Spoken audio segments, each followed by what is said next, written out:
Hello मित्रों, नमस्कार।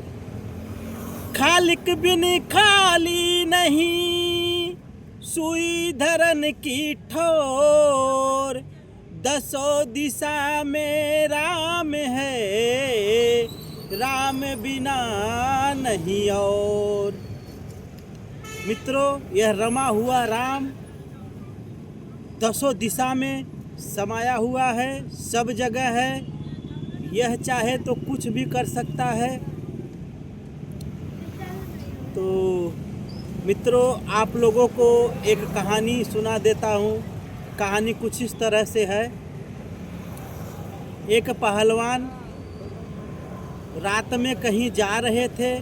इनको रास्ते में एक शैतान मिल जाता है इंसान के रूप में। वह बोलता है, पहलवान जी, हमको काम कुछ दीजिए, वरना हमारे साथ आपको लड़ना पड़ेगा। पहलवान तो पहलवान थे। वह सोचे कि इसको 2 बार उठा के पटकेंगे और ये भाग जाएगा।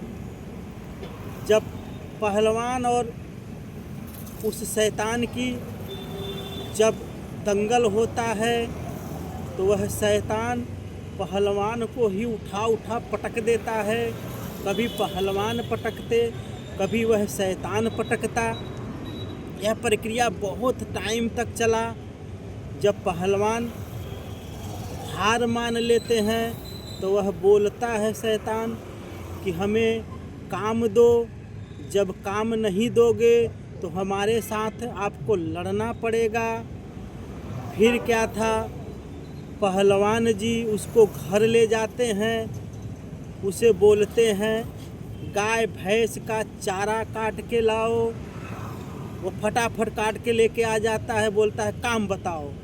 फिर बोलते हैं, इसको फटाफट बाल के गाय भैंस को डाल दो, पानी डाल दो। वह फटाफट कर देता है। फिर बोलता है, काम बताओ, नहीं मेरे साथ में लड़ो। फिर वो बोलते, जाओ खेत में फावड़ा लेके ये सब खुदाई कर दो। वो फटाफट खुदाई करके आ जाता है। बोलता है, हमें काम बताओ, नहीं हमसे लड़ो। फिर वह सारे काम जितना घर के थे सब कराते रहते हैं। वो फटाफट शैतान फटाफट करके आ जाता है। यह बात गांव में भी पता चल जाती है।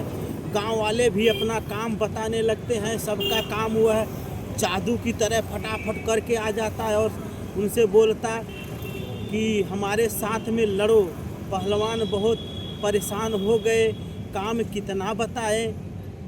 फिर क्या था, एक उसी रास्ते से एक संत जा रहे थे। यह बात संत को मालूम पड़ता है। संत जी बोलते हैं कि इसका उपाय एक है कि आप एक उसको बोलो बांस काट के लाए और एक एक फुट का जो कैन होता है एक एक फुट का छोड़ दे और उसको गड़वा दो और बोलो ऊपर नीचे चढ़ते रहो। फिर क्या था, पहलवान ने ऐसा ही किया। बोला, एक बांस जाओ काट के लाओ। वह काट के लाता है। बोलते, इसको ज़मीन में गाड़ दो। ज़मीन में गाड़ देता है।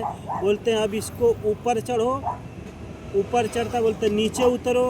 नीचे उतरता, बोलते यह काम करते रहो, जब दूसरा काम रहेगा तब तुमको हम बुलाएंगे। फिर ऐसे करने से फिर जाके पहलवान का छुटकारा होता है। मित्रों, तो जो बुद्धि वाले इंसान होते हैं वह कुछ ना कुछ तरकीब बता ही देते हैं। मित्रों, फिर मिलेंगे। नमस्कार।